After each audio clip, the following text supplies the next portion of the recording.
Olá, bem-vindo ao programa Ponto de Partida. Hoje conversaremos com Delane Lavarini, do Grupo Espírita Cristão Emmanuel, que fica aqui em Sete Lagoas, no bairro Verde Vale. Olá, Delane. Olá, Elisiane, e a todos vocês que estão também nos acompanhando. Hoje nós conversaremos sobre o tema Jesus. Delane, qual que é a relação de Jesus com o Espiritismo? A relação de Jesus com o Espiritismo é muito grande. Lembremos-nos que a relação de Jesus ele está contido não só através dos seus ensinamentos, nas obras básicas de Allan Kardec, como na sua essência em todo o conteúdo nas casas espíritas, em uma reunião pública, em uma área de assistência social. Jesus, ele sempre está presente em nossas vidas. Então, ao contrário do que muita gente pensa, Jesus faz parte também dessa doutrina espírita. Tem como a gente aprender os ensinamentos de Jesus através do Espiritismo? Tem como. Entretanto, vale ressaltar e dizer que Jesus é o ponto de referência para nós, espírita kardecista. Porque temos que entender que antes de sermos espíritas, somos cristãos. Nesse aspecto, nesse sentido, quando entendemos que o espiritismo, o cristianismo, está aliado, sempre esteve vinculados aos ensinamentos do Mestre Jesus, através das suas obras, através dos seus ensinamentos, chegamos à conclusão que não tem como separar Jesus do espiritismo. Jesus sempre está ligado ao amor e, consequentemente, se Jesus está ligado ao amor, ele está ligado à essência maior, que é a doutrina espírita.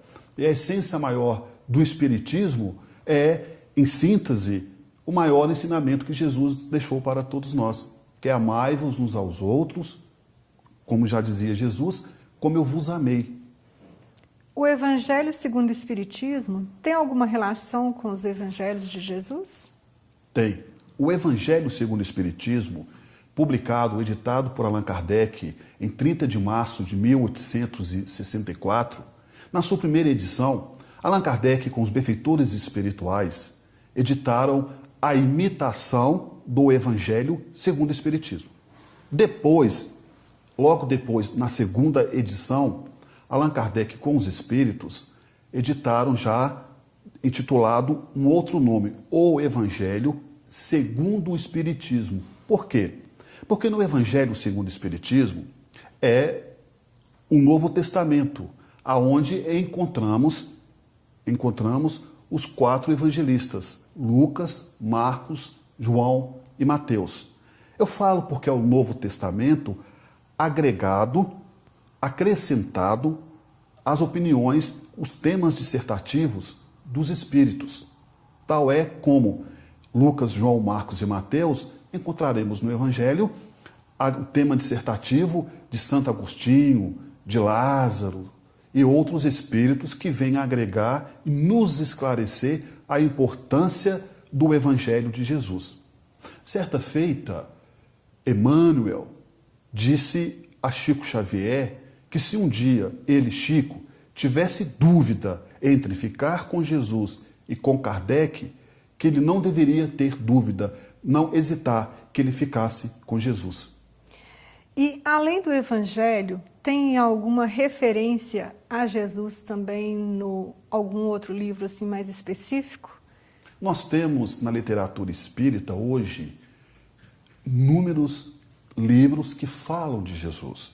Partindo do princípio das obras básicas, o Livro dos Espíritos, que foi editado em 18 de abril de 1857, na questão de número 625, no terceiro livro, que Kardec, juntamente com os benfeitores espirituais, ele classificou o Livro dos Espíritos, contendo 1009 perguntas, e na pergunta de número 625, no terceiro livro do Livro dos Espíritos, que é dividido em 4 partes, a primeira parte que trata a questão das causas primárias, a segunda parte é onde Allan Kardec trata, juntamente com os espíritos, a questão do mundo espiritual, do mundo dos espíritos. A terceira parte é a parte das leis morais, das leis divinas.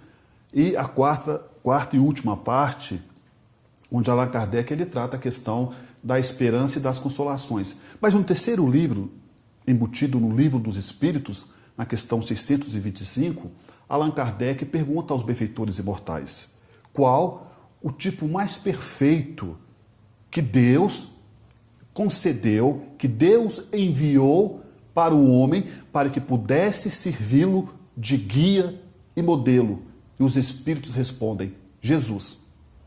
Então aí fica bem clara a relação do Espiritismo com Jesus, né? Ele seria então o guia e o modelo dos espíritas. E aí fica bem clara essa ligação de Jesus com o Espiritismo.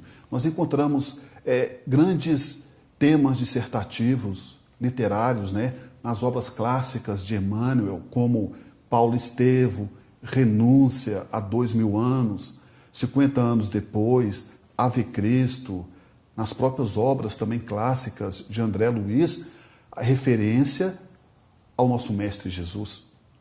E no Espiritismo tem alguma forma de culto especial a Jesus? Veja bem, partimos do princípio que o culto nós entendemos, como o próprio Allan Kardec já fazia referência no século XIX, que é a comunhão de pensamentos. Ou seja, tudo aquilo que é feito com amor, tudo aquilo que é feito com princípio de ética, de bom senso, tendo fundamentado os ensinamentos do nosso Mestre Jesus, ele está sendo cultivado nas nossas ações, em nossos corações e em nossos atos. Então, se estamos adentrando uma reunião pública numa casa espírita ou simplesmente um departamento de assistência social, no auxílio aos amparados, aos necessitados, em uma reunião mais reservada, no entendimento mediúnico, ali está, sob a égide do nosso Mestre Jesus, os benfeitores espirituais. A doutrina espírita, ela fala sobre a reencarnação. Isso não é contrário aos ensinamentos de Jesus? Veja bem, a reencarnação, rei, quer dizer que vem do latim voltar, carnação, quer dizer também do latim voltar à carne. Nós encontramos uma passagem belíssima no Evangelho de Mateus, onde ele retrata o encontro de Nicodemos com Jesus. Quando Nicodemos interroga ao mestre, perguntando: mestre, mas como nascer de novo um corpo de um homem velho em um corpo de uma criança? Jesus, então, ali explicando a questão da reencarnação, a questão da ressurreição, ressurgir, viver de novo. Então seria um equívoco negar o processo da imortalidade da alma, que não foi uma criação do Espiritismo. Nós encontramos o processo da reencarnação, da imortalidade da alma, desde a época de Abraão. Abraão, quando ouvia e via os anjos, ali era uma prova que existia uma outra vida além dessa dimensão, uma vida eterna. Isaac, filho de Abraão, Jacó, José, passamos na Grécia, na Antiguidade, Platão, Sócrates, os mesmos também enfatizavam a questão da imortalidade da alma. E Jesus, quando ele deixou o corpo físico, apareceu para Maria de Madalena, para Maria, para os discípulos. Jesus ali também, ele deu uma prova da existência do Espírito. Então não teria como negar. O Espiritismo ele veio consolidar, ele formalizou aquilo que anteriormente Moisés já havia dito nos 10 mandamentos, e o próprio Jesus veio dizer: eu não vim destruir a lei, mas sim cumpri-la. Então o Espiritismo ele veio acrescentar, ele veio trazer novos esclarecimentos, mas sem tirar a essência, sem tirar a estrutura que Jesus deixou para a humanidade, deixou para todos nós. E sendo Jesus tão presente na doutrina espírita, os centros, as casas espíritas, eles cultuam alguma imagem física, algum retrato, alguma imagem de Jesus nos centros? Os centros espíritas não cultivam nenhuma imagem de Jesus no sentido de ser um ritual. Mas nada impede em que uma casa espírita, ou mesmo no nosso lar, na nossa intimidade, nós cultivamos a imagem de Jesus, a imagem de um guia, de um benfeitor espiritual. Obviamente, são imagens através da arte, ou mesmo através de mãos abençoadas que fazem, né, esse processo da pintura de uma imagem de Jesus ali na Santa Ceia com os apóstolos, com os discípulos. Nada impeça que a casa tenha essa imagem. Mas, de um modo geral, nós espíritas entendemos que a imagem principal, a imagem maior que Jesus nos deixou, foi os seus ensinamentos. Então, no caso, a doutrina, ela propaga os ensinamentos de Jesus, que são ensinamentos de amor, é isso? A doutrina espírita, ela dá sequência àquilo que Jesus deixou para todos nós, sem dogmas, sem criar superstições, sem mitos. A doutrina espírita, ela é simples, ela é clara, ela é objetiva. No caso das pessoas que nunca foram a uma casa espírita, existe algum estudo específico assim que estuda só a vida de Jesus relacionada com a doutrina ou não? Os estudos hoje nas casas espíritas são estudos extremamente esclarecedores. Existem casas espíritas em que estudam temas diversificados. Consequentemente, Jesus está presente na pauta desses estudos, aonde possamos aprender, compreender. Num curso básico, por exemplo, então, de doutrina, a gente pode ter um conhecimento maior sobre Jesus, seria isso? Perfeitamente. No curso básico da doutrina espírita, começamos a estudar Deus, né? Que é Deus, depois passamos por Jesus, depois passamos pelo princípio do Espírito, do perispírito, até adentrarmos as questões mais complexas. Jesus, além de, como você disse, ser o maior, o exemplo mais perfeito que já passou pela Terra, né? Tem mais alguma coisa assim que a doutrina traz como esclarecimento a respeito de Jesus? A doutrina traz como esclarecimento a respeito de Jesus, não somente nas obras básicas de Allan Kardec, mas a essência maior, criamos todos nós que acreditamos na imortalidade da alma, é o próprio ensinamento de Jesus. No Evangelho de Mateus, né, contido ali no trecho do Evangelho segundo o Espiritismo, no capítulo 11, no item 8, Lázaro nos dá o maior depoimento, através de Kardec, sobre o amor de Jesus. O maior mandamento que Jesus deixou para a humanidade. Então é nesse mandamento, é nessa lei em que Jesus deixou para nós, que nós vamos evoluindo e que nós vamos caminhando neste mundo transitório. E com relação às crianças, como que a doutrina mostra para elas a importância dos ensinamentos de Jesus? Hoje, graças a Deus, todas as casas espíritas, seja na periferia, seja uma casa espírita mais central, desenvolvem o trabalho de evangelização, de educar, de mostrar os nossos filhos, os nossos netos, a importância de Jesus em nossas vidas. Hoje nós temos nas casas espíritas oficinas, teatros, arte, aonde o foco maior, a referência maior é o nosso Mestre Jesus. Delane, a gente sabe que hoje em dia, às vezes não é fácil para algumas famílias, né? A gente sabe assim que tem algumas pessoas que às vezes só ela frequenta um centro espírita, só ela busca esse conhecimento. Na casa espírita, com relação a isso, tem alguma orientação para que a pessoa em casa faça alguma oração, reúna essa família que não quer participar? Tem algum trabalho nesse sentido? O espírito André Luiz nos recomenda, através da mediunidade de Chico Xavier, a importância da realização do culto no lar.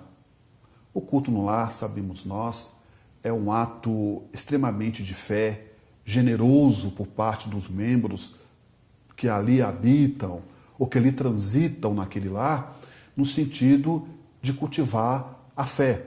Através de poucos minutos se pode fazer luz. O próprio André Luiz nos relata, através de Chico Xavier, que o culto no lar realizado, consolidado com amor, com abnegação, não somente está beneficiando o lar, como todos os vizinhos e aquela região que ali está sendo habitado. E no caso, então, esse culto ele é realizado tendo como principal fonte o Evangelho de Jesus. Seria isso? Seria como principal fonte o Evangelho de Jesus.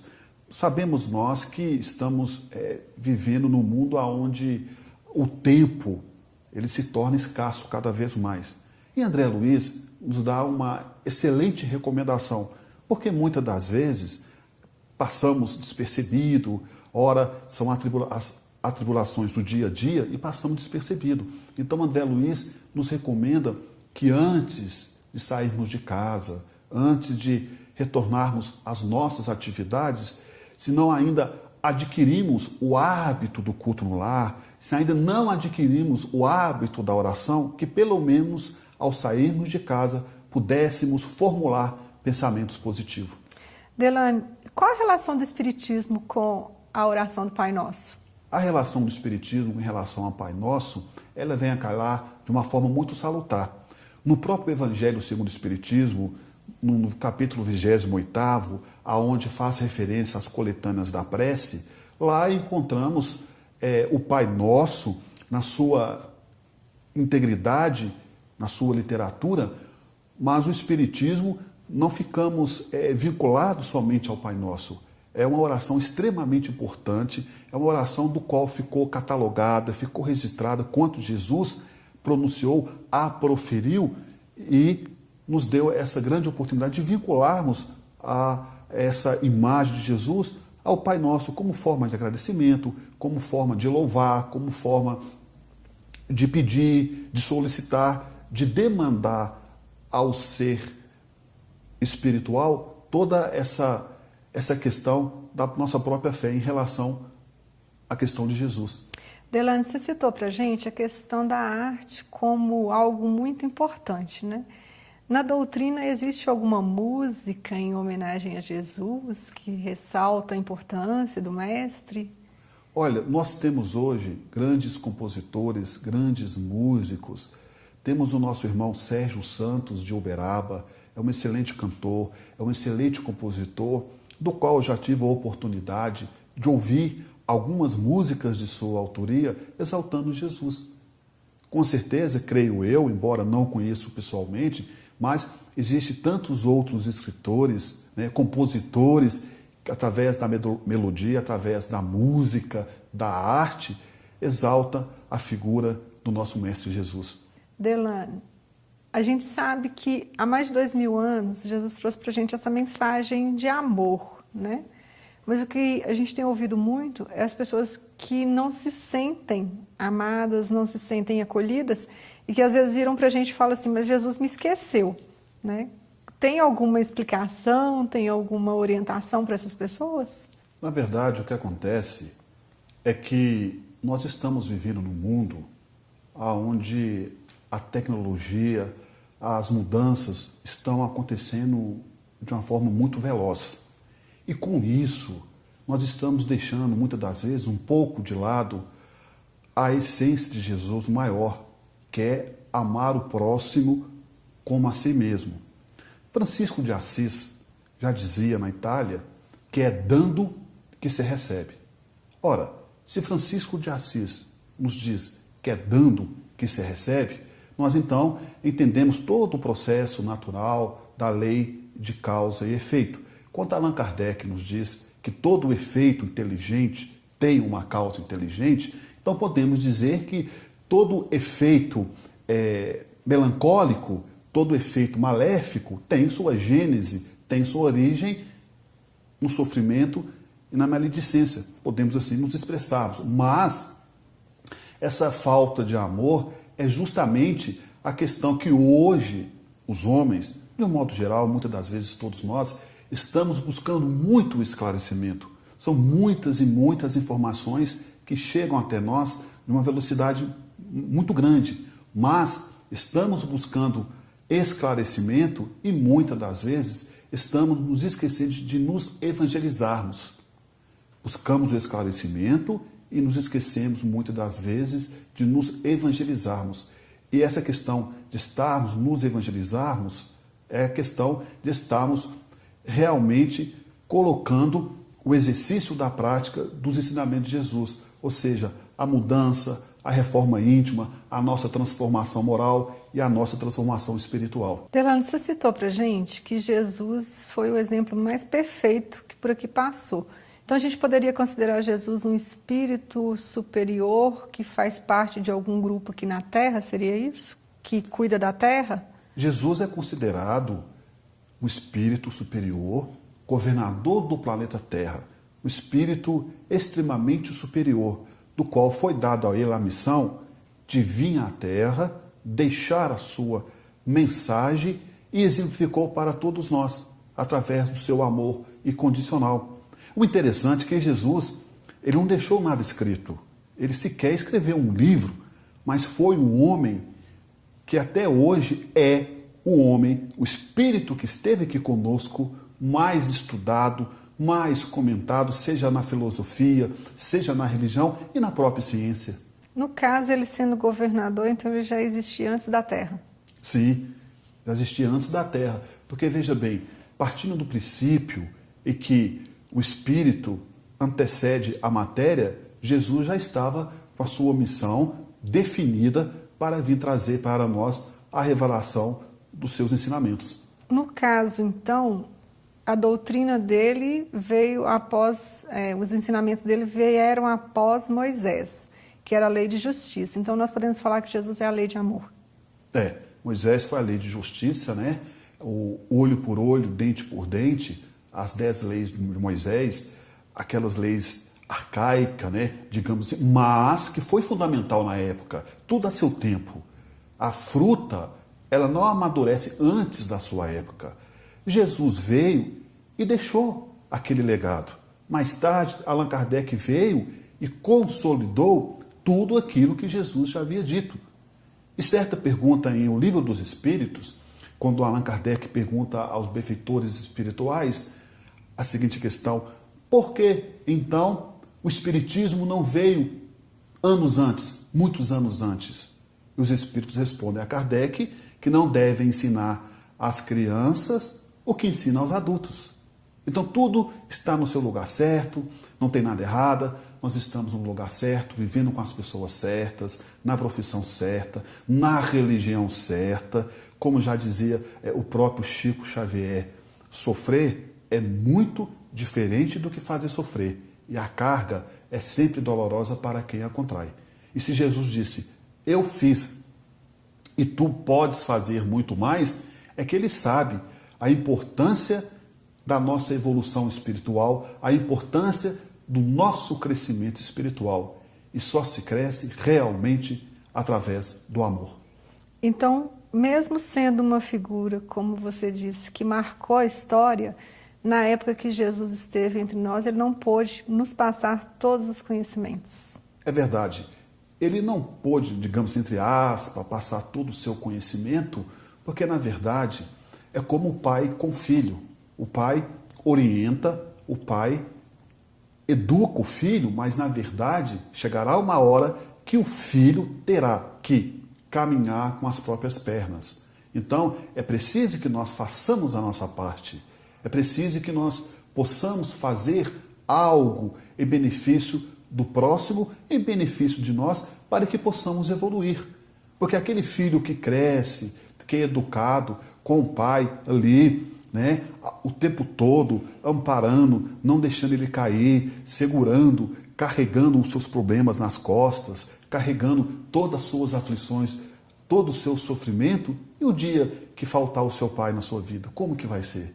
Ele vai sofrer, ele vai se sentir desamparado, ele vai se sentir abandonado. É a mesma coisa, somos nós. Se nós jogarmos toda a nossa responsabilidade, todo o nosso sentimento de culpa, todas as nossas fraquezas, as nossas mazelas na mão de Jesus e ficarmos aguardando o acontecer, o amanhã melhor, nós vamos estacionar na nossa própria evolução e vamos ser um retardatário diante do tempo. E o tempo, sabemos nós, que ele não passa em vão. Quando a gente pensa, né, que a gente conhece um pouco sobre Jesus, nós queremos mudar o nosso comportamento, nós queremos tentar fazer o que ele propõe. Qual que seria, assim, uma observação que você possa fazer para a gente saber se a gente está no caminho certo ou não? Veja bem, o próprio Evangelho segundo o Espiritismo nos diz que se conhece a árvore pelo fruto. Allan Kardec nos diz que o verdadeiro espírita é aquele que se esforça para dominar suas má tendências. Então, se nós estamos nos esforçando para dominar as nossas má tendências, ou seja, se nós somos impacientes, estamos trabalhando, estamos exercitando interiormente, travando essa luta com as nossas inclinações, com o nosso próprio ímpeto, travando essa luta para dominar as nossas má tendências, procurando ser uma pessoa mais paciente, se nós somos uma pessoa extremamente tolerante, procurando ter mais um pouco de tolerância, se nós somos uma pessoa que temos um vínculo no princípio da caridade, que possamos ter mais caridade, que possamos ser mais benevolente, que possamos agir com a indulgência para com as faltas alheias. Então, todas essas leis morais, esses ensinamentos, nos esforçando à prática, claro, como diz o próprio Emmanuel, a queda é consequência dos que caminham, nós vamos cair, nós vamos errar, mas esse esforço que Allan Kardec nos diz que o verdadeiro espírita é aquele que se esforça para dominar suas má tendências, então nós entendemos que se nós estivermos buscando esse domínio de forma equilibrada, nós estamos buscando e estamos no caminho certo.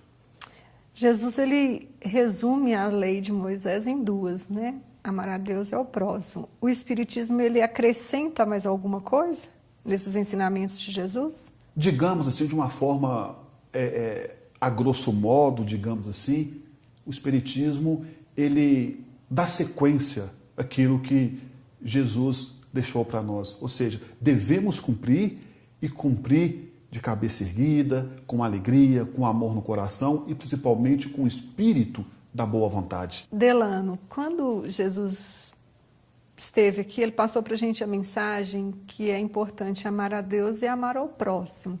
O Espiritismo faz alguma modificação nesse sentido? Não, o Espiritismo ele não faz nenhuma modificação. O Espiritismo ele acrescenta aquilo que Jesus deixou para nós, esse legado de amar a Deus sobre todas as coisas e ao próximo como a si mesmo. Então, o Espiritismo ele acrescenta esses valores morais, esses valores éticos, principalmente através não só da divulgação, mas principalmente através dos exemplos. Tem algum fato que liga o Espiritismo a Jesus? Algum acontecimento? Tem vários fatos em que liga Jesus ao Espiritismo, através da mediunidade do Chico Xavier. Chico Xavier nos conta que Eurípides Barçanufo, o apóstolo da fé de Sacramento aqui de Minas Gerais, certa ocasião, ao deitar-se no reparo do corpo físico, Eurípides viu o seu espírito saindo do corpo. Eurípides, então, se viu à beira de um lago cristalino, cercado de flores, de uma urbanização muito bonita. Eurípides, então, percebeu que lá estava um homem, cabisbaixo, meditando em frente a esse lago. Eurípides, então, caminhou em direção a esse homem. Quando Eurípides chegou perto deste homem, Eurípides, então, percebeu que se tratava de Jesus. Ali, Eurípides estava na presença de Jesus. Eurípides, então, percebeu que Jesus estava triste, que Jesus deixava que uma lágrima corresse na sua face. Então, Eurípides, preocupado com aquela imagem diante de Jesus, interrogou desta forma: Mestre, por que choras? Jesus, então, não respondendo-lhe, permaneceu, obviamente, em silêncio. Eurípides, então, arriscou uma segunda pergunta: Mestre, choras pelos nossos irmãos na terra que não entenderam, que não compreenderam o teu evangelho, o teu ensinamento de paz, de renovação e de pacificação? Jesus, então, olhando para Eurípides Barçanufo, com seus olhos translúcidos, respondendo-lhe disse: Meu filho, eu choro não pelos irmãos que não compreenderam os meus ensinamentos, o meu evangelho, mas choro pelos nossos irmãos que conhecem o evangelho e não o praticam. Eurípides, então, voltou ao corpo físico e daquele dia em diante, depois dessa suposta visão, desse suposto encontro com Jesus, ele passou a servir muito mais do que já servia.